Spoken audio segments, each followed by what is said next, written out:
नमस्कार, मैं मनीष स्वागत करता हूं आपको अपने इस यूट्यूब चैनल पे। दोस्तों, आज हमारे सामने जो जनरल साइंस का कड़ी है, उसमें हम लोग केमिस्ट्री का क्वेश्चन देखेंगे।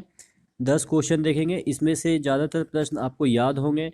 तो जो याद होंगे वो रिवीजन का काम में आ जाएगा, और जो नहीं याद होंगे उसको अपन याद करने की कोशिश करते हैं। ठीक है, तो चलिए पहला क्वेश्चन स्टार्ट करते हैं। The gas used for artificial fruit ripening of green fruit is. कह रहा है कि हरा फल को कृत्रिम तरीके से पकाने के लिए कौन सी गैस का यूज किया जाता है। तो इसका आंसर होगा एथिलीन। ठीक है, देखिए कहीं आपको आंसर एसिटिलीन भी दिख जाएगा। तो एसिटिलीन कब मारना है आपको ऑप्शन, और इथाइलीन कब मारना है। जब ऑप्शन दोनों रहे तो आपको इथिलीन मारनी है। जब ऑप्शन इथिलीन ना रहे तो एसिटिलीन मारनी है। एसिटिलीन कैसे यूज होता है, देखिए कैल्शियम कार्बाइड का यूज किया जाता है। कैल्शियम कार्बाइड का यूज किया जाता है, तो ये कैल्शियम कार्बाइड मॉइस्चर से रिएक्ट करके ये एसिटिलीन गैस पैदा करती है। तो एसिटिलीन गैस से फ्रूट का राइपनिंग होती है, यानी कि फ्रूट पकता है। तो कैल्शियम कार्बाइड यूज किया जाता है फ्रूट राइपनिंग के लिए। कृत्रिम तरीके से फल को पकाने के लिए कैल्शियम कार्बाइड का यूज किया जाता है, और कैल्शियम कार्बाइड मॉइस्चर से रिएक्ट करके राइपनिंग का जो प्रोसेस है वो करती है। लेकिन यहाँ पे डायरेक्ट इथिलीन ही राइपनिंग करती है। पौधे में इथिलीन छूटती है, जिसकी वजह से नेचुरली तरीके से फ्रूट राइप करता है या पकता है। लेकिन अगर कृत्रिम तरीका पूछा जाए तो एथिलीन का उपयोग भी किया जा सकता है, और कैल्शियम कार्बाइड का उपयोग किया जा सकता है। तो अगर दोनों ऑप्शन रहे तो ये वाला टिक करना है, अगर ये वाला ऑप्शन ना रहे तब ये टिक करना है। ठीक है, तो दोनों का उपयोग हालांकि किया जाता है। अगला क्वेश्चन देखते हैं। The three element most needed in common fertilizer. जो कॉमन फर्टिलाइजर है उसमें कौन कौन से 3 महत्वपूर्ण एलिमेंट हैं। तो इसका आंसर होगा नाइट्रोजन, पोटेशियम एंड फास्फोरस। तो इसका आंसर बी हो जाएगा, नाइट्रोजन, पोटेशियम एंड फास्फोरस। अगला क्वेश्चन देखते हैं। Which one of the following metal pollute the air of A city having large number of automobiles. Automobiles के कारण एयर पॉल्यूशन होती है, तो ऑटोमोबाइल से ज़्यादातर क्या निकलती है, इसके बारे में पूछ रहा है। कौन सा पॉल्यूटेंट ज़्यादा निकलती है ऑटोमोबाइल से।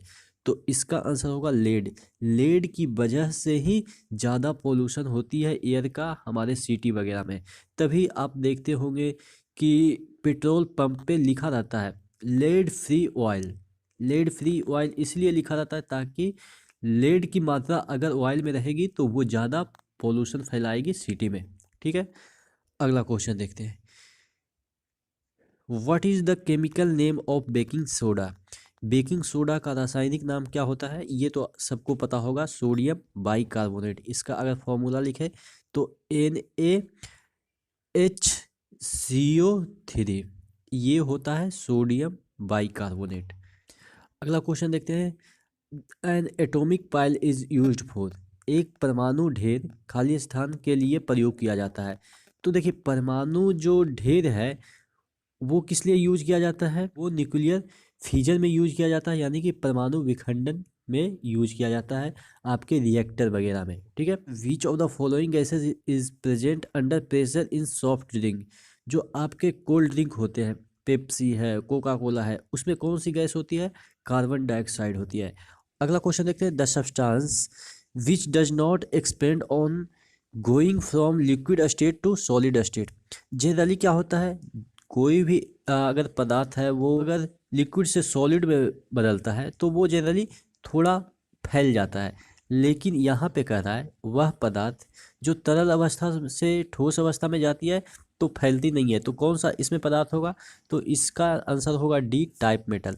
अब बात आ गई टाइप मेटल क्या होता है। मेटल तो अपन सुना है, लेकिन टाइप मेटल क्या होता है। टाइप मेटल जैसे आपने टाइपराइटर देखा होगा तो उसी से रिलेट करता है। टाइपराइटर में जो आपके की होते हैं जो ठप ठप करके उस पे रिबन पे लगते हैं, तो वो एक प्रकार का एलॉय होता है। किसका किसका, लेड का, एंटीमनी का, एंटीमनी का और टीन का, ये सभी का एलॉय है, यानी कि मिश्र धातु होती है। तो इससे ही टाइप मेटल बनता है। टाइप मेटल मैंने समझाया, टाइपराइटर का जो की होता है जो रिबन से टकराता है उसको कहते हैं टाइप मेटल। वो किससे बना होता है? ये सभी एलॉय का, लेड, टीन, एंटीमनी का। तो वो जनरली फैलता नहीं है। लिक्विड से अगर सॉलिड में भी बदलता है तो वो फैलता नहीं है। तो इसका आंसर आपको समझ में आ गया होगा। ये किसका बना होता है? लेड, टीन एंड एंटीमनी का। अगला क्वेश्चन देखते हैं। The radio active element used in heart pacemaker. किसी का हार्ट थोड़ा कम धड़कता है तो उसका जो रेट है उसको बढ़ाने के लिए एक उसमें पेसमेकर लगाया जाता है। तो पेसमेकर में यहाँ पे कौन से एलिमेंट का यूज किया जाता है? तो इसका आंसर होगा पोलोनियम। ठीक है, पोलोनियम का उपयोग किया जाता है। और दुनिया में सबसे जहरीला एलिमेंट भी पोलोनियम है। पोलोनियम सबसे जहरीला एलिमेंट भी है। अगला क्वेश्चन देखते हैं। The element which is commonly used in nuclear for producing electricity bye nuclear fission. Nuclear reactor में कौन सा ईंधन का उपयोग किया जाता है? तो न्यूक्लियर रिएक्टर में कौन सा ईंधन का उपयोग किया जाता है? यूरेनियम का उपयोग किया जाता है। अगला क्वेश्चन देखते हैं। Table salt gets moist during rainy season because. बरसात के मौसम में जो आपका साल्ट होता है, नमक होता है, वो देखते होंगे कि पिघल जाता है। हालांकि पिघलता नहीं है, पिघलना अलग चीज़ है, लेकिन उसमें मॉइस्चर आ जाती है, उसमें पानी आ जाती है। तो वो किसकी वजह से होती है?